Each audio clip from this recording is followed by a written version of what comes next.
Hey channel, welcome back. Have you ever wondered what the sweet spot in your lens is? And what do I mean by sweet spot? Well, the amount of light that comes through your lens is controlled by an aperture. It's a set of fan blades in every lens that opens and closes and lets more or less light in. Now, if you stop down all the way to say f22, and the f numbers are a little backwards, the bigger the number, like f22, the smaller the hole that light comes through in your lens. Whereas a small number like f2.8 makes a very big hole, a lot of light coming through your lens. Well, on either end of the spectrum, whether it's 2.8 or it's 22, you got problems. You either have diffraction, or when your aperture is wide open, you have the chromatic aberration. If you have a light background with a dark subject, you'll see some purple fringing around it from time to time. And then when you close your aperture all the way down to a small little hole, f22 say, light coming through that small hole, light always gets bent when it comes through something. So when that small hole, since it's so small, almost all the light coming through is getting bent in some way. So it creates diffraction, what we call diffraction. So the sharpness of your image is impacted. So hardly ever do we ever go to f22. Somewhere in the middle there, f5.6, f11, f18, maybe not even f18. Somewhere there's a sweet spot, but how do you know what to choose? Now we use the aperture to control depth of field as well. A very wide open aperture like 2.8 has a very razor thin depth of field. So there's that to think about. And then as you close that aperture down, your depth of field gets wider, longer. Kind of like squinting with your eyes. You can sometimes see better, see further in the distance. Anyway, but back on the topic, how do you know what the sharpest setting for your aperture is on your lens? Well, there's a couple different ways. You can go out to a website. There are a couple different websites that have tested that on many different lenses. But the problem with that is lenses like this that are fairly new, not a lot of sites have tested them yet. So there's not really the data available all the time. But there's a real easy way to test it at home and see for yourself, for your specific lens, regardless of what the websites say. What about your specific lens? Well, I'm going to show you how to test that at home. So let's get to it. Okay, to test the sharpness of my lens, I'm going to need a static subject to photograph. So I've taped this $5 bill to a box here that's not going to move at all. And the $5 bill has enough detail in it where when we pixel peep later on, we'll be able to tell the difference. Next, we need to set up the camera on the other side here and lock down every setting except for the aperture setting, which we will change. Let me show you what I mean by that.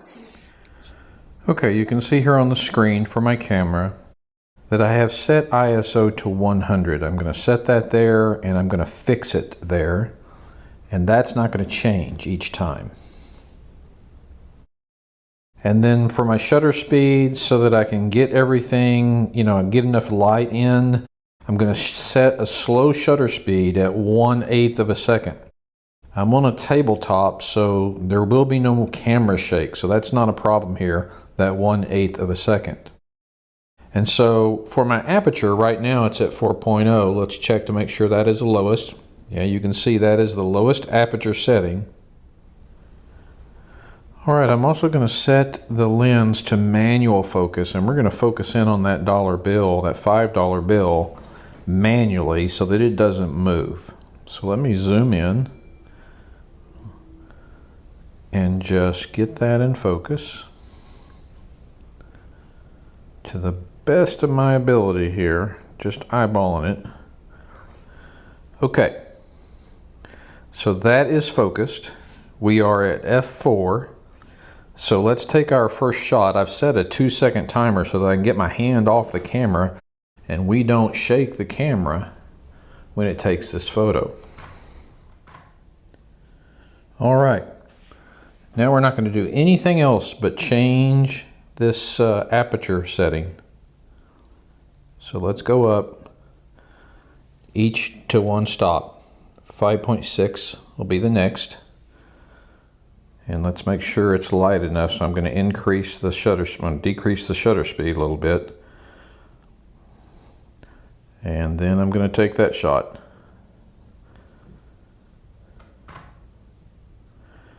And we're going to do that for every stop, so let me do that. Touching nothing else but the shutter speed to keep the light up where it needs to be. And changing the aperture each time to one of the stops you see listed here on the back of the screen. From 4 to f22. So now we're going to go put these in the computer and compare the shots side by side, and we'll be able to tell at what aperture setting was the lens most in focus. Let's go check that out. Okay, so we have all the pictures in Lightroom now. Let's compare each one of them. First, we're going to start with the 5.6. Let's zoom in. All right, you can see there's very little difference between 4.0 and 5.6. I will say I think the 5.6 photo is a little bit sharper. If you look at those state names in the top of the building there, it becomes a little bit clearer. Even on this side, you can see the 5.6 is just a little bit clearer.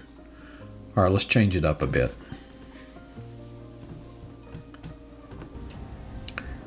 Now we're going to compare the 5.6 photo with the f8 photo, and there's really very little difference. If you look at those state titles up there, I mean just very little difference. I think maybe the 5.6 has a slight edge here. That's surprising that we may have reached our peak so early in the f range with this lens.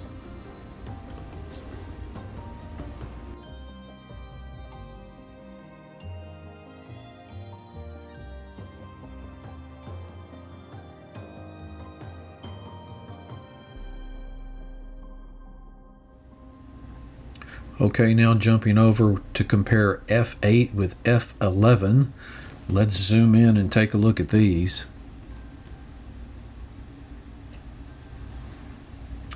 Yeah, you can definitely start to see a little more drop off in the f11 side. Just down there, Lincoln Memorial at the bottom is a little crisper on the left-hand side, I think, and of course the state titles at the mid-top there, top of the building, I think are just a little clearer on the f8 than the f11. And as you move over to this edge, even more so, that New York seems a little crisper on the left to me.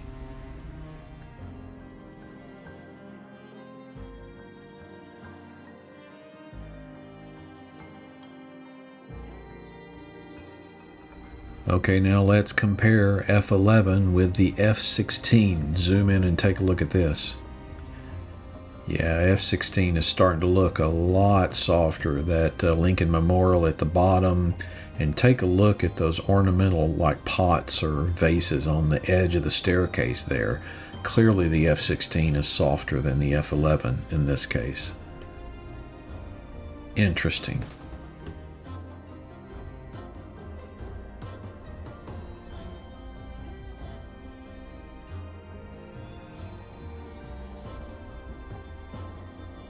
All right, now let's compare f16 with f22.